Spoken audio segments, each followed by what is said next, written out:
Lukram Lerak Youth Club na Sinduna World Environment Day ga mari leinana club asigi akoibada upal chamarom thakre thawamaduda club asigi president Sushil Soibom, secretary L Sanjit Kumar, vice president M Manoranjan, finance secretary Thiam Dhananjoy amade advisor Sarat Chan Thiam galoinana social amasong cultural activist Rakesh Naurem so saruk yakhe Uthabagi Thoromaduga Mari Lena Lukram Lerak Youth Club ke President Sushil Soibam na hai Malemda Ingasagi Khal Kaitaraktuna Ngasigi Miyoiba Amate Thawai Panba Khudimmakna Mayok Nariba Awaba Chaithing Sing Asidagi Karadang Kanpa Ngamna Bagi Wakalonda Uchara Sing Asit Thabani Numidasida Miyam Nasu Soifadana Uchara Amamam Tang Oirabasu Thabiu Hainasu Mahakna Makatana Fongdoke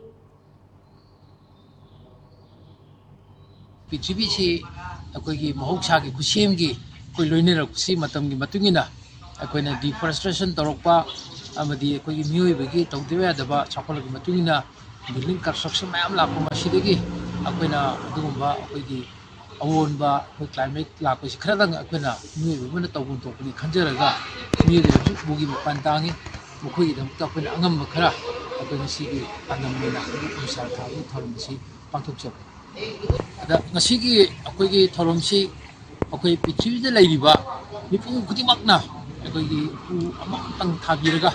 akoi gi sugumba himalaya himalaya pithwi si hongai ba climate change kannabi damukta akoi isa isa gi asoba akoi gi thogdani khanbiraga usar ama tang thabiyu haiba pawdi simta ga pijai